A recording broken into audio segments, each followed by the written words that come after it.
the justice of Allah Azza wa Jal. Wallahu alimun hakim, Jalla wa ala.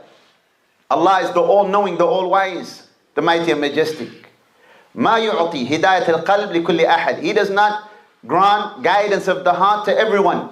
Wa innama yu'tiha subhanah man ya'lamu annahu yastahiquha. Allah only gives guidance to those whom He knows deserves it.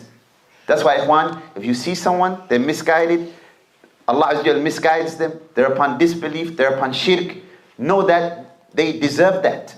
Allah doesn't oppress or wrong anyone. And if Allah doesn't guide them, they don't deserve it. That's something you must know with certainty. Never look and say, oh, why are they, misguided? Why did they die upon disbelief? They didn't deserve for them to be guided. Because if they deserved it, Allah will give it to them. Is that clear to everyone? As for the person that Allah Azza wa Jal knows that they do not deserve guidance, they are not deserving of it, then He will deprive them of this.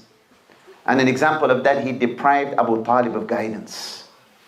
He deprived him of guidance. Why? Because he didn't deserve it.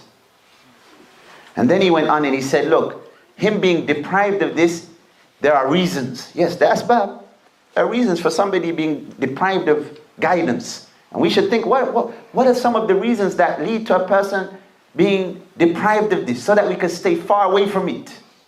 He said, minha at-ta'assub lil-batil, partisanship to falsehood, wa hamiyat al-jahiliyyah, partisanship to falsehood and pre-Islamic nationalism.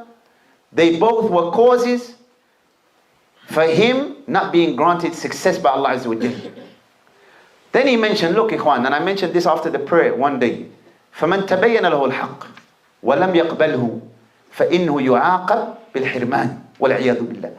The one who the truth becomes apparent to them and they reject it. So the truth is clear to you that this is haqq, and then you reject it. A person will be punished by being prevented from it. May Allah prevent us from that.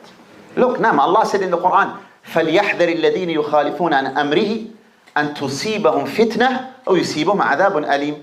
Let them beware. Beware of what? Beware of opposing the command of the Prophet ﷺ, because if they oppose the command of the Prophet, a fitna, affliction will hit them, will befall them, and a severe torment. That fitna is what? It is a deviation that will go in their hearts. May Allah protect us from that.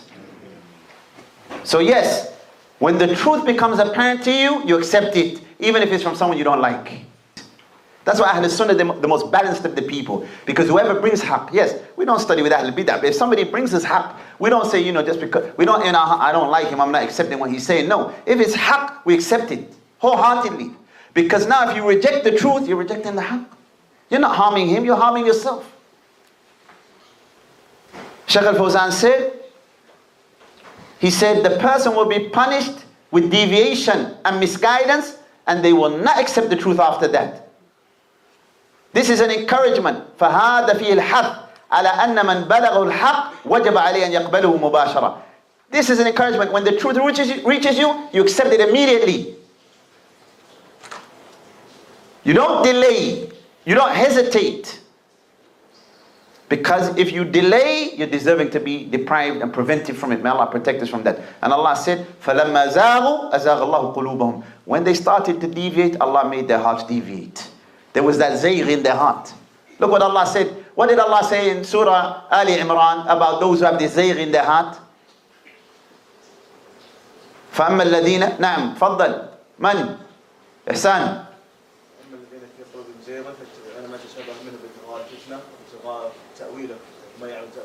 نعم. As for those who have a disease in their heart, they will follow what is ambiguous, unclear from the Quran, and by that they're going to fall into misguidance. Look at that zayg, that deviation in the heart. If the truth reaches you, you accept it. That's a sign of the people of hadith. When the truth reaches you from the Quran and from the Sunnah, we accept it. That's why we don't have ta'assub even for any madhab. Even the schools of jurisprudence. Ahl al-hadith, we don't have ta'assub. If the haqq, like for example, some of the madhahib, they say a woman can get married without a guardian. No, the hadith, la nikah illa bi wali. There's no marriage except with the guardian. We leave that madhab, it's wrong. Barakallahu feek. We don't have allegiance, blind allegiance to any madhab. If the proof goes against that madhab, we're with the truth. That's the way of the people of haqq, Ahl al-hadith. أهل السنة والجماعة لا نتعصب لا للآراء ولا للرجال. Now, Shaykh al-Fawzan mentions a number of benefits, ikhwan, from that. He mentions some of the benefits, he mentions, we'll just choose some. It shows the permissibility of visiting the sick mushrik in order to call them to Allah Azza wa Jal. As the Prophet ﷺ visited his uncle and he was a polytheist, to call him to Allah Azza wa Jal. Likewise, another benefit which is very important, that the one who says La ilaha illallah is accepted from him. Yes, we spoke about that. The one who says La ilaha illallah, it is accepted from them. وَيُحْكَمْ بِإِسْلَامِ, and they are judged to be a Muslim. As long مَا لَمْ يَظْهَرْ مِنْهُمْ مَا يُنَاقِدُ هَذِه الْكَلِمَةِ, as long as they do not make apparent any action or anything, as long as they do not make apparent anything that nullifies this statement from statements and actions. If something becomes manifest from them, from the nawaqid of Islam, that which nullifies al-Islam, whether a statement or an action or a belief, at that time they are judged to have apostated from al-Islam. As for the one, it is not manifest from them, it's not apparent from them anything that nullifies La ilaha illallah, then they are judged to be a Muslim. فَإِنْ كَانَ صَادِقًا, if he is truthful, فِيمَا بَيْنُ وَبَيْنَ اللَّهِ, for a Muslim حَقًّا. If he is truthful as it relates to that which is between him and Allah, then he's truly a Muslim.